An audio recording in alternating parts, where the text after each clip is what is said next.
கேட்கணும்.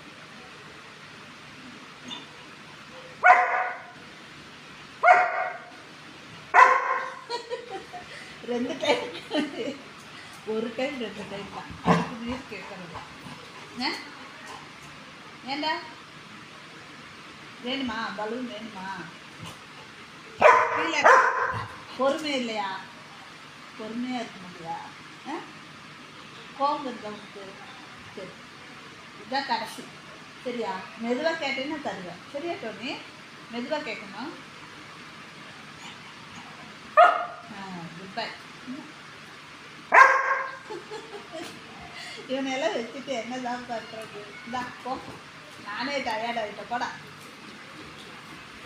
எடுத்துகிட்டு போ. போடா, போ போ. நான் விளையாட வரல, நீ போய் விளையாடுப்போம்.